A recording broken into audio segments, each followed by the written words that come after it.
YouTube. Welcome back to the channel. It's your boy Rob Keb, and welcome back to the Rob Keb Show. Yes, sir. We are back with another Raw review for you guys for February. What was it? 10th, 2025. This is episode 8, I believe, of reviews in total. Not sure. I'll check that out. But without further ado, let's get straight into the Raw review for last night, which was again February 10th, 2025. All right, so our show opener was Jey Uso. Jey Uso, you know how he coming out, man. Got the crowd hype. Everybody bobbing, yeeting everywhere, pause if needed. I don't know, but Jey Uso kicking off the crowd hot. You know, he doing his yeet, getting the crowd pumping up. The crowd, you know, training one more time for the what is this like this is the second or third week. The crowd said one more time. They run it back one more time. So they ran it back, but during his run back with the crowd, he was attacked by Gunther. Vicious attack by Gunther. He told him last week, he kept his promise that if he picked him at WrestleMania, which he didn't do as yet, but we will get to that in a moment. He told him last week his road to WrestleMania is going to be hell if he picked him. But I don't know why he attacked him this week if he didn't pick him yet. But anyway, we'll get to that part soon. All right, so Gunther attack Jey mid-yeet. Jey tries to fight back, but Gunther is making a statement and sending a message to Jey Uso. Powerbomb. They get back in the ring. One powerbomb to Jey, the first powerbomb, as Gunther keeps his promise, like I said from last week, to make Jey's life a living hell. Security then comes out after the attack. Gunther does break free to deliver one last powerbomb to Jey Uso before leaving. Jey, after attack, picks up a mic to let Gunther know that he's gonna pick him and face him at WrestleMania. Gunther at the top of the ramp says that's a big mistake. You should have picked me. So he's coming back down to deliver one more powerbomb and one last beat down on Jey before that segment closed. But Jey fights back before he can enter the ring. Gets Gunther to drop down to the outside with security. Jey does his signature dive to the outside and take out security. Gunther and is left on standing tall as that segment comes to a close. So that was a good little opener. We finally know who Jey Uso is gonna face. Obviously, it's the obvious at WrestleMania. We all know it was gonna be Gunther. It's inevitable. It's like, come on. But that was a good way to kick off the show. Like I said, Gunther kept his promise. He made it know that he's gonna make his life a living hell all the way up to WrestleMania. So we'll see how the build for that story goes, and I'm looking forward to that match at WrestleMania. Their match at Saturday Night Main Event was not bad at all, so let's keep that momentum going, and hopefully at WrestleMania they definitely deliver a 5-star banger. Little recap from last week when Raquel and Liv Morgan attacked Rhea Ripley and Io Sky, and what happened in the match between also Liv Morgan and Io Sky with Rhea Ripley get involved, and which led to Liv Morgan picking up the victory for the qualifying of Elimination Chamber. And they kind of played all that little story between Io and Rhea. And we got an announcement later in the show between those two ladies. But yes, it was a recap for what happened last week. Rhea unfortunately got Io disqualified, which led to Liv picking up the victory and qualifying for the Elimination Chamber. Which leads to this. The first match of the night was Damage Control versus Raquel Rodriguez and Liv Morgan. Io and Liv start off. Liv immediately tags Raquel in, who pats Io on her head, and Io slaps her after being pat on the head. Io tags in Dakota Kai. Both deliver their double team move. So Raquel, Dakota picks up the pace, builds up momentum.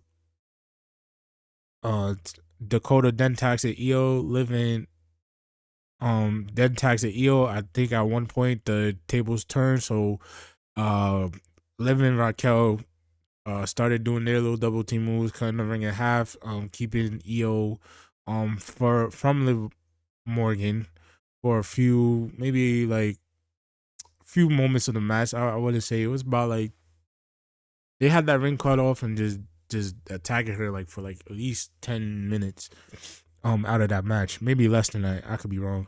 Um Io finally gets a chance to deliver a hot attack to Dakota. Dakota takes control for her team, delivered kicks to both Liv and Raquel. Dakota outside Dakota outside tries for a kick to Raquel on the out. I don't know what the fuck I be right. My bad. Dakota delivers a kick to Raquel on the outside into the tries to deliver a kick to Raquel. I remember now. She tried to deliver another. I don't know what you call a face wash kick that she does. She did one in the ring. It spilled out to the outside. She tried to go for another one when Raquel was kind of leaning on the ring post. So she tried to deliver one but missed. And like Raquel took advantage of her leg being stuck between the ring posts and kind of that's what happened. She slammed her injured legs on the ring post before we went to commercial break. Let's see here. Back from break, Raquel has control of Dakota. Dakota breaks free from her hold. Both women end up tagging them on their partners. Io builds momentum, delivers a dive to the outside, goes up top for a missile drop kick, followed by the bullet train, her signature move. Io then tries to go for the over the moonsault, but Liv tries to reverse the over the moonsault. Io delivers back. The Io delivered a backbreaker, which led to a 2 count. Liv tags Raquel for the upper hand as the two delivers a code breaker double team move. It looked nice. It was like a flat jack into a code breaker off the second rope, which Liv was on. And they got a 2 count after that. Raquel uses Liv as a battering ram at one point, which leads to actually cutting Liv Morgan. She's busted open as we use in wrestling terms, but she's bleeding from the side of uh her head. Um, After being used basically as battering ram, so that kind of backfired in a way. Um, uh, she then uses Liv. I didn't fly. Uses Liv as like a weapon and basically power bombs her onto her opponent onto her opponents. I would say power bomb kind of senton ish style. You know what I'm saying? A couple times they delivered that move. Match breaks down. Liv tries to go for her finish, which was reversed. Sorry, back and forth from Liv and Io, I believe was the last two. Liv tries to go for a roll up, but gets reversed into the double stop, which Io delivers for and then sets up for over the moonsault for the victory and her team winning. So damage control picks up the win against Liv Morgan and Raquel Rodriguez. It was a good match. It wasn't a bad match. Liv and Io definitely that's a good combination. They work well together. Raquel played her part as the muscle. You know, she always gonna be stronger than most women. Dakota Kai is returning, by the way, from injury. She suffered a concussion a couple of weeks. I bet you was that drop kicks that she got from Zoe Stark, because that was brutal. But anyway, on to the next segment. We get a little update on Sami Zayn. And a little recap from last week last week with the attack of which Kevin Owens attacked Sami Zayn. We got a little update on Sami Zayn. I forgot what type of injuries they kayfabe said he had. I think a vertebrae, some shit like that. Some of his back, you know. I don't know when power drivers got banned in WWE. All of a sudden they're banned. I don't know when they got banned, but hey, so it's like so and then they kind of recap, I guess, from SmackDown, and Kevin Owens saying that it's Sami Zayn's fault. He saw him in the Royal Rumble help Roman Reigns, protect Roman Reigns, but during his match against Cody, he did nothing and just stood there. So he has nobody to blame himself for Kevin Owens' attack on him. And that little recap is ended. So second match of the night is another women's qualifying match. We got Lyra Valkyrie versus Bailey. The start to this match was very, very, very, very, very good. I feel like both women um scouted each other very well because we got a lot of back and forth technical reversals, counters in this one. So the start of the match, both women show off their technical skills as they lock up in the middle of the ring. Back and forth between these two, exchanging takedowns and pinfalls. Both women scouting each other very well with counter after counter. Bailey set to the outside, followed by a slingshot dropkick by Lyra, which she does uh her little slingshot. I don't know what to call it. It's a base. I wouldn't call it like a baseball dropkick because it's more so she does it from like the second rope. So that's why I say it's a slingshot because she doesn't do really a baseball dropkick. Yeah. But anyway, uh, yes, slingshot dropkick by Lyra before we head to the commercial break. Back from break with Bailey in control in the middle of the ring. Lyra takes control with her kicks, tries to go off to the top for a missile dropkick, but misses. Yo, they were really scouting each other. It was really like in this one, this was really a counter for counter match. It's like they know, like they were definitely like scouting each other because especially Bailey, she was just weave, counter, counter. It was really like if you play Sparking Zero and you go, that's Dragon Ball Z for anybody that know. If you play like Tenkaichi Sparking Zero and like you go to get somebody online and then just y'all just counter each other, like that's what that was a little bit. I will say there is a couple of hiccups. Nothing too crazy. During the match, I think a little bit of miscommunication on some parts, but overall, the match was good. Lyra takes control with the kicks, tries to go for a missile drop kick, like I said, but misses. Billy delivers a sunset flip bomb to the turnbuckles, goes up to deliver her elbow, which was countered by Lyra with knees to the elbow, which, by the way, Lyra was focusing on and targeting Bailey's, I believe, her right elbow in the match, just to weaken it. Lyra tries to go for a tornado. Well, Lyra goes for her tornado DDTs, which she really didn't get all of it, and then followed by a fisherman suplex, but was counter into a fireman's carry. This was the one that they kind of botched. I don't know. I guess it was. I don't know what she tried to do with that. It was like a fireman carry into like a. I don't know what it was. She just it looked crazy. It just didn't go as they planned to. Let's just say it like that. So Lyra takes control again on the outside, delivers a tornado DDT and another fisherman suplex on the outside, brings Bailey back into the ring for another fisherman suplex inside the ring for a 2 count. Back and forth from both women, which leads to counter pinfalls. Well, back and forth counter pinfalls, and which led to Bailey finally getting the last counter pinfall, beating Lyra Valkyrie, Lyra Valkyrie to qualify for the Elimination Chamber.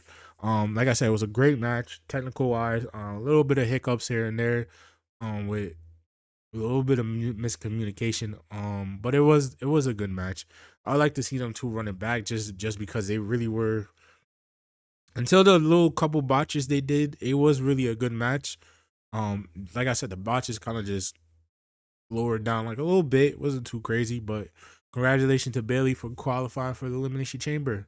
Oh, by the way, what's her name? Roxanne Perez was ringside to watch the match. I thought at some point she would have got involved, but she didn't. So, as she does have a match with Bailey against Julia, Bailey, and herself at whatever LXC pay per view is coming up, because I don't know what it's called. I think it's Vengeance Day. My bad. Uh, I guess Jackie Merman interview with Ludwig Kaiser, sending a message to Penta, which leads him to be interrupted by Pete Dunne. Pete Dunne lets Ludwig know to stay out his business, and he wasn't out there to help him at all. I don't know what they're doing with this Ludwig Kaiser and Pete Dunne thing. I think Pete Dunne needs to um I want Pete Dunne to be taken serious because as of right now, whatever he's doing off and on with our truth, I feel like as a talent, he could definitely be put in that intercontinental championship scene. Definitely 100%. Him and Dragunov when they come back, I don't know what they did with what's his name. He was tagging with what's his name? He's injured. He was tagging with Pete Dunne before he got injured. I forgot his name. Strong big boy. I forgot what they call it. What's his name? Tyler Bates. I think. Correct me in the comments. Tyler Bates, right? Him too as well. I feel like that's Braun Breaker basically leads opponents for that IC title. I think Dragunov, Pete Dunne, Ludwig Kaiser. You got Tyler Bates. I think that's his name when he comes back. You got Sheamus. Apparently now we got AJ Styles, and we'll talk about that a little bit later. A little bit in a few actually in the next couple of segments. Anyway, after the Ludwig Kaiser and Jackie Rabbit Pete Dunne little interaction, AJ Styles makes his way to the ring for his return to Monday Night Raw. As we head to the break, back from break, we had Alpha Academy and Lyra backstage. Alpha Academy encouraging Lyra after her loss, just trying to build her encouragement up after being beat by the veteran Bailey, because the veteran got the best of her. And then they were interrupted by American Made and Ivory now saying that the Creed brothers are going to win the tag team championships tonight, and she is going to take the women's IC title from Lyra. And basically, Lyra's like, you might be stronger than me, but you're not better than me in the ring. So we can run this if you want.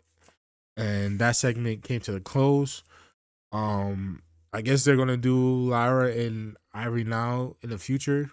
I don't see why not. Do I see Ivory taking the title off of Lyra right now? No. I don't. Nah, I don't see it. It depends on how. To me personally, I don't.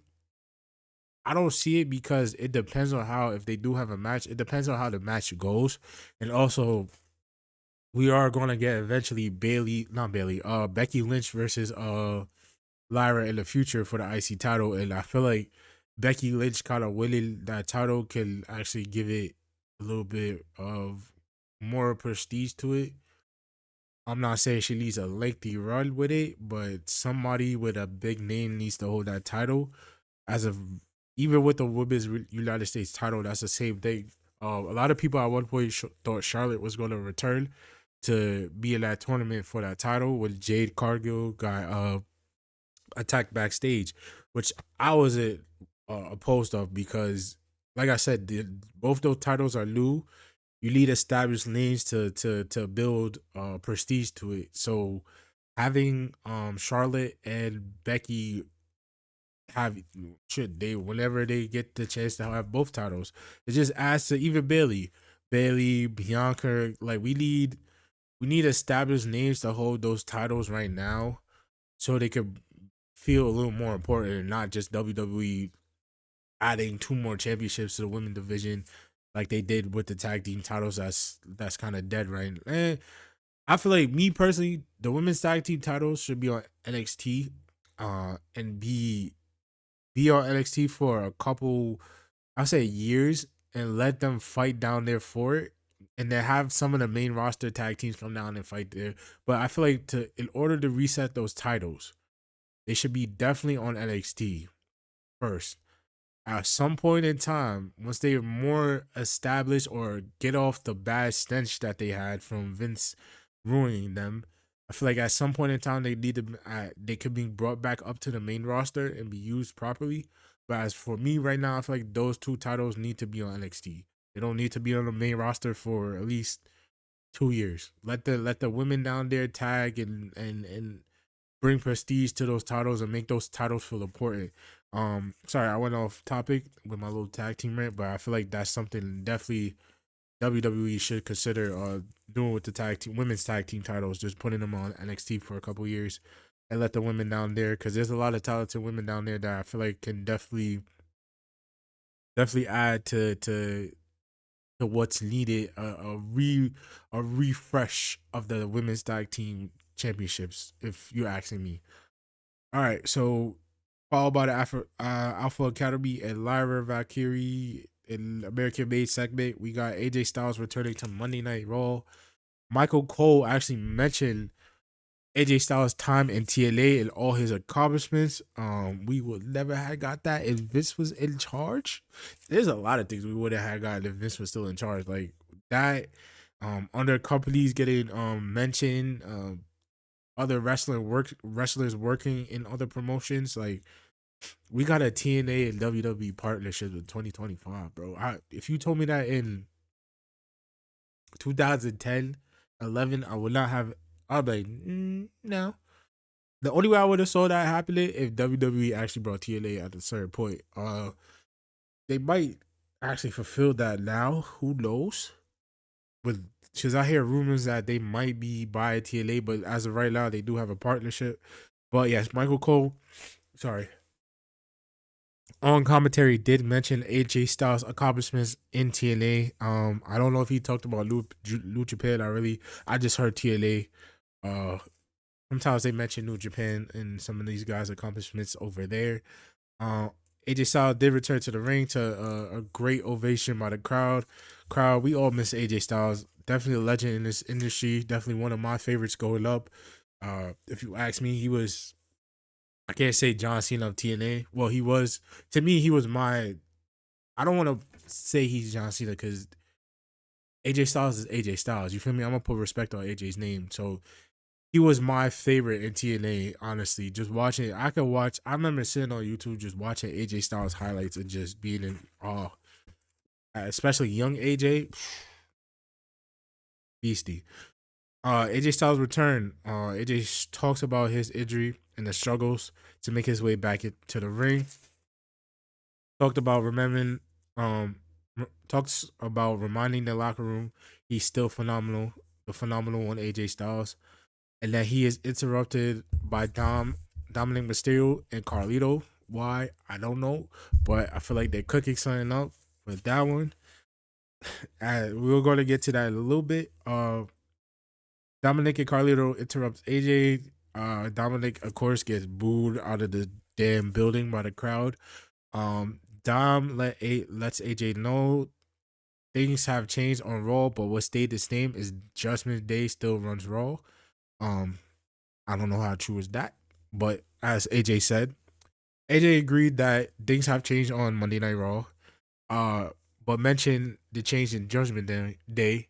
He doesn't see Rhea and he doesn't see Damian Priest. So all he sees is Rey Mysterio's punk ass kid in the middle of the ring. After that, Dom tries to attack AJ Styles and Carlito as well. They both try to attack AJ Styles, but AJ Styles gets the upper hands and believe Dom gets put out the ring, and Carlito faces the phenomenal forearm with AJ Styles standing tall in the middle of the ring. Welcome back, AJ Styles. You are very missed, and I can't wait because I feel like they're gonna do something. If they do what I think they're gonna do with Judgment Day and AJ Styles, they need it. First of all, if they're gonna do that, don't call that shit Judgment Day no more. That shit. We're gonna get into that a little bit. All right. Next, we had Jackie Redmond interview with Seth Rollins. Jackie talks about uh the men's elimination chamber qualifying matches. Seth talks about his match to qualify for the elimination chamber against Finn Balor.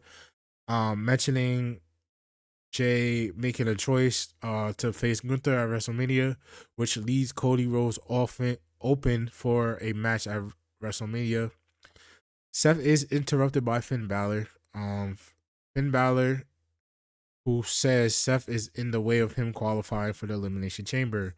Both men talk about the history of their matches. Every time every time they step in the ring together, they put on a banger every time, or a barn burner, as I think he said. But every time those two get in the ring, it's always a classic match. So we get one more next week. And yeah, Seth lets Finn know that he's gonna beat him and qualify for the Elimination Chamber, and Finn, of course, says the same thing. I'm gonna beat you and qualify for the Elimination Chamber. We know Finn is not gonna win. I'm sorry. Finn Balor is not gonna win.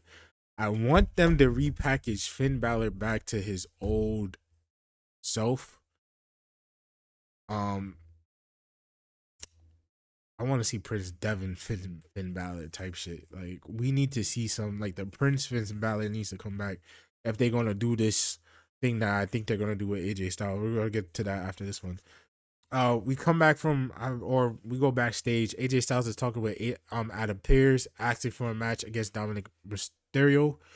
Uh, After getting his match granted by Adam Pearce, Braun Breaker comes in and they have a little stare down, which means you know what that means. AJ Styles versus Braun Breaker down the line. Excuse me. At some point in time, I'd rather see AJ Styles versus Carmelo Hayes because I was robbed of that. I will always say I was robbed of Carmelo versus AJ. That was going to be a banger, bro. I promise y'all. That match was finna be fire, bro. You know it was gonna be fire?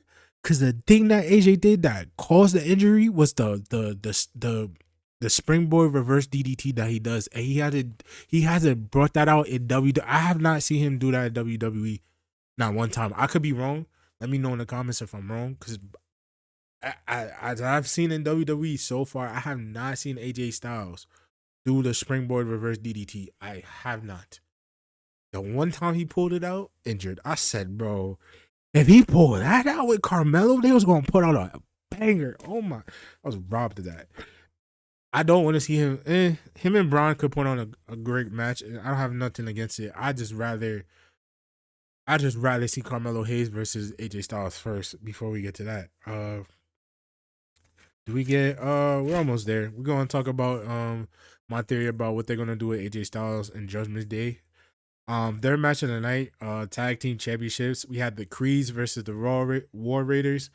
Um, to sum this up pretty quickly, both teams showed off their athleticism and strength. You got Ivar as a big man doing incredible things as he always does in the ring with his springboard reverse back elbow to both Creed brothers. And we got the Creed brothers just showing off their freakish athleticism, their technical skills of their amateur wrestling background.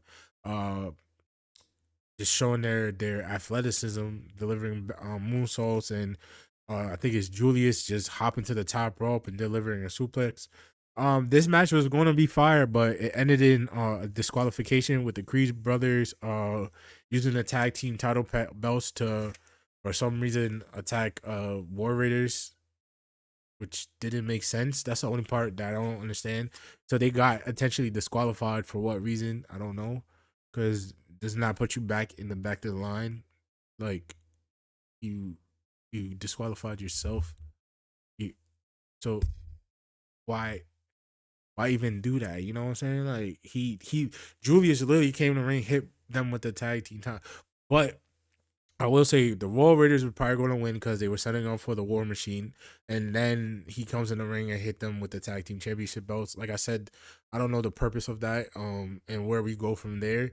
I do know at some point in time, the next team to hold the tag team titles after the War Raiders are the Creed brothers, and that after them standing tall, even though they got disqualified, after the match, I feel like the that's bound to happen eventually. They are definitely next for them for those tag team titles, and I wouldn't mind it at all. At all. Yes. So I basically speed that match up. So we got a backstage segment with Judgment Day. Finn tells the group Finn Balor comes in. Liv Morgan is being catered to by her muscle and her boyfriend as she's bleeding kind of still. My eyes. Damn. And Finn walks into the room. Finn tells the group to listen to him. Dom tells Finn things are going to turn around. Liv qualified for a match. And her and Raquel has a tag team title match. I believe. I don't know if it's next week or down the line, but they definitely have a tag team title match. Wait, I have this. Yes, Dom tell Finn that they're gonna need to. Well, they talked about, and this is the part we're gonna get to. Dom did mention to Finn that they need to add a new member to the Judgment Day, and Finn refuses to add another member. Still blames Dom for JD McDonough's injuries, and Liv try of course defends her man and saying it's not her fault, which is his fault. It wasn't his fault, which it really wasn't. Says he's gonna Dom tell Finn that he's gonna fix things. Uh, and that segment comes to a close. I feel like what is being set up, which I hope it is, because AJ Styles and Finn Balor are going to be on the same team. Now, if we're going to do this, we cannot call this shit the Judgment Day. That shit is dead. Judgment Day died when Rhea and Priest left. That's this is no longer the Judgment Day. Now, where I hope it goes, because after the interaction with AJ Styles and Finn Balor saying that he didn't want to get involved with the AJ Styles thing against Dom, and he's not gonna get involved in that, and that's Dom's problem, as I forgot to mention to you guys. I feel like at some point in time we are gonna get some type of, I wouldn't say Bullet Club, but we are gonna get something. And I wish they kept Gallows. It's unfortunate because Gallows and Carl Anderson just got released, which, damn man, it's like the things I want to happen. It's like they just say, no. Like Gallows and Carl Anderson just got released this week. Unfortunately, wishing them all the best. They weren't being used. It's so unfortunate, but if they are gonna add AJ Styles to whatever they're gonna call this, not the Judgment Day, to Finn and Balor's group with Dom, Finn, Raquel, Carlito, I really don't think. Honestly, I don't think that Dom and Carlito, Liv and Raquel fits. That's why I said if they were to go this route with just JD, Finn, and AJ, Gallows and Anderson would have fit perfectly, which I don't know why they released them, because it would have. First of all, y'all need more tag teams on Raw. So why y'all release the Good Brothers? Like why? Why? What are we doing? Gallows and Anderson definitely could have thrived by being on the tag team circuit in on Raw, which I need tag teams, but okay. Um, and it would have made more sense that Dom, Liv, and Carlito with Raquel went off and did their own thing, and then you added the Good Brothers to AJ and Finn and JD. It would have been fire. Like, what are we doing? What are we doing?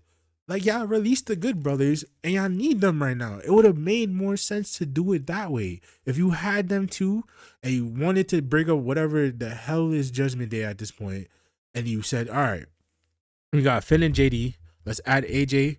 We need two more people. You got the Good Brothers. Don't add Michin. You don't need her. Let her do her own thing. She don't need to be a part of this.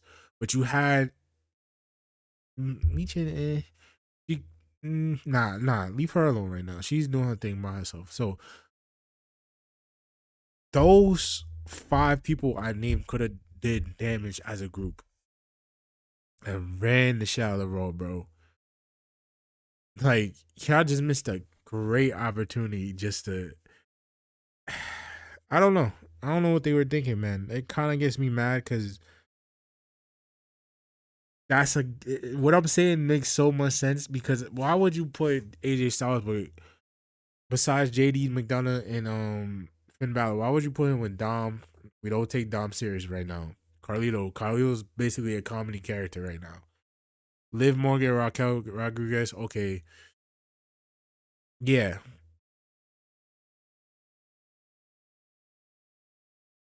Eh.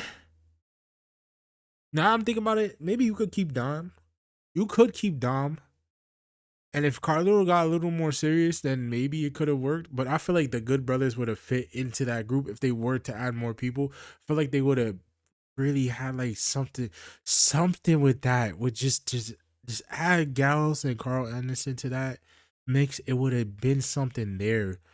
Like beside, like they really could have had like their own Bullet Club faction. Like really, like you got two women and about like what Carlito, Dom, JD, Finn, AJ, like seven. It would have been Bullet Club somewhat. Would have been exact. It would have been WWE's version of the Bullet Club or whatever they would have called it. But I feel like that's just a missed opportunity. If they just released Gallows and Anderson, that was really a missed opportunity, bro. Because now that I'm thinking about it, you could keep Carlito and live in them in it, but Dom would be the little pretty boy and the people that Dom has so much heat, bro, on him that he's actually needed. I take that back. Don't get rid of Dom. Maybe get rid of Carlito, but eh, you can get rid of Carlito. But Dom has so much heat that I feel like if Dom was just added to Finn Balor, Jay and AJ Styles and JD, and them three was like the more I say serious, and Dom is just the pretty boy in the group. Like it would have worked. And then you gotta live in right. It would have worked with all of them, even Carlito. It would have worked. So I take that back. But now I don't see where they're going. Like, even with AJ Styles added to the Judgment Day, it still can work. I ain't gonna lie. It would just take that Dom could still be Dom. I ain't gonna lie, because Dom has so much heat on him. It would have worked, and he just needs to continue being himself and just trying to be the little snob, pretty boy that he proclaimed that he is. And then Carlito, I feel like would just have to be a little more like serious. Like do away the apple, or if you want to leave the apple and just have him just spit on people with the apple like how he used to, and just not be a like a goofy character and be more serious. I feel like they got something there. I don't know. I see something because I had to think about it. Dom is going to be, if they doing a faction and added AJ to it, Dom is going to be that pretty boy that everybody hates, and he's going to add more heat to the group. So I do take that back. So maybe they can do it without Carl Anderson and Luke Gallows. But if you added those two to whatever they had as Judgment Day right now, I feel like it would have been even better because it would actually feel like a click and a faction and a click. You know what I'm saying? A click. Like it would have been too sweet. Let me stop. But yeah, we did get CM Punk headed to the ring to address the crowd. Before the Logan Paul versus Rey Mysterio match. CM Punk is in the ring, talks about the road to WrestleMania, talks about not winning the Royal Rumble. Congratulates Jey Uso on winning the Royal Rumble. He also talks about John Cena and how he was well, before that, he talked about not stabbing Cody in the back, but in the front, and that's what he plans to do. He talks about John Cena not qualifying for the. Well, he basically talked about every person that's in the Elimination Chamber right now, mentioning John Cena not qualifying, which he feels as John Cena should have qualified for the Elimination Chamber. How he's upset how he was upset, but he was upset about John Cena being gifted the opportunity to be in the Elimination Chamber, but he mentions he is going to be John Cena. Talks about Drew McIntyre, how he's going to beat him again, and how Drew going to SmackDown, how he's going to beat him as well. Talks about beating all 5 men in the Elimination Chamber and going on to WrestleMania to main event WrestleMania. Then we got Logan Paul's music hitting and Logan Paul coming out to interrupt CM Punk. Paul talks about throwing Punk over the top rope at Royal Rumble. Talks about giving him 15 minutes of fame. And will give Ray his 15 minutes of fame in their match. Punk tells Paul to worry about getting past Ray and getting to the Elimination Chamber. After that, Ray music's hit and he comes out to face Logan Paul for their qualifying match. I believe this is the last match of the night. Rey Mysterio versus Logan Paul. This one wasn't that good. I'm not gonna sugarcoat. That shit was weird. I feel like Logan Paul missed a lot of cues and a lot of spots because it was a lot of botching in this one, and it wasn't. I'm gonna be honest, it wasn't Ray's fault. I don't know because Logan Paul. That's it. Anyway, Ray and Logan start the match back and forth early. Little mistakes from Logan Paul. See, I even told you in my notes. Paul hits a, what did I write there? It's a suplex of some sort to take control. Um, Paul puts the beat down on Ray in the corner, body shots and shoulder thrust. Paul with a tilt-a-whirl side slam to Ray for, I believe, a 2 count. Paul with Paul with the jazz to Ray. Ray takes control, takes flight to the outside with the corkscrew plancha, sends Paul back into the ring. Ray heads to the top rope, met by Paul, uh, who hits a, yo. I think Logan Paul is literally trying to steal Hangman's Page move sets, because he does. I don't know what this move is called, but he does the body slam moonsault. A body slam moonsault off the, I believe, the second turnbuckle. Hits that joint cleanly, and apparently I just seen online that that's something that Hangman Page does. So he stole his finisher. Another move that Hangman Page does in the springboard clothesline, when the opponent is on the outside.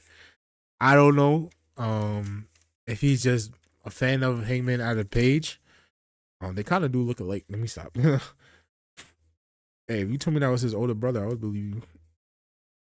They kind of do look alike. I ain't gonna lie. But yes, but that was a clean move before the break. Like I said, there was a lot of botching on Logan Paul's part in this one.